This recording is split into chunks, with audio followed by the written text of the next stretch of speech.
கடந்த 10-15 நாட்களா தமிழ்நாட்டு அரசியல்ல பரபரப்பான சம்பவங்கள் நடைபெறுவதனால சில முக்கியமான விஷயங்களை நாம டிஸ்கஸ் பண்ணாம விட்டுட்டோம். நம்ம கவனத்தை திசை திருப்பிட்டாங்க. கடந்த 10 நாட்கள்ல மட்டும் ஒன்றிய பாஜக அரசு பெட்ரோல் டீசல் விலையை 4 முறை ஏற்றி இருக்கிறார்கள்.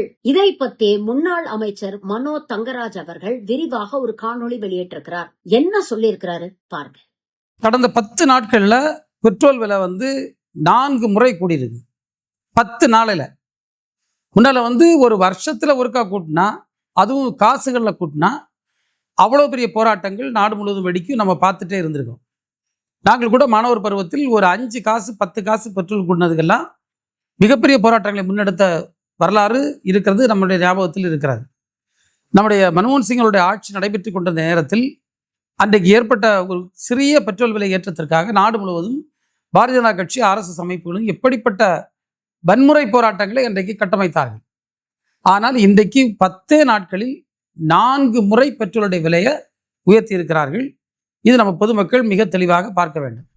இப்போ இவ்வளவு அவசரப்பட்டது விலை உயர்த்தலுக்கு தேவை இருக்கா?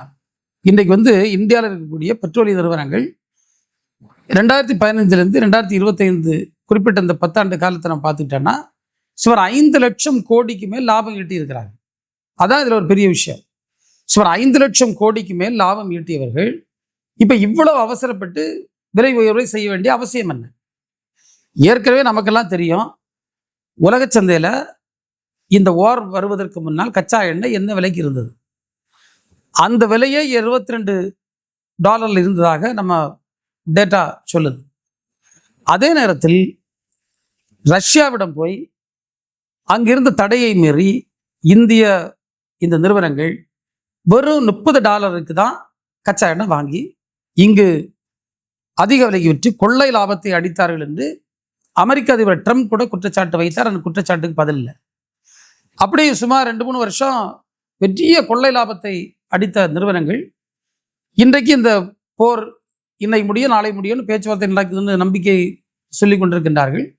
இந்த இடைப்பட்ட காலத்தில் கூட கொஞ்சம் பொறுமையாக இருந்து மக்கள் மீது இப்படிப்பட்ட விலை உயர்வை திணிக்க வேண்டாம் என்ற எண்ணம் இல்லாமல் உடனடியாக 10 நாளில் 4 முறை விலை உயர்வு செய்திருக்கிறார்கள். இது எப்படி மோடி அரசு கார்ப்பரேட்களின் அரசாக, ஒரு மக்கள் விரோத அரசாக, ஏழை எளிய மக்களை பற்றி கவலைப்படாத அரசாக செயல்படுகிறது என்பதற்கு ஒரு மிகப்பெரிய எடுத்துக்காட்டாக இருக்கிறது.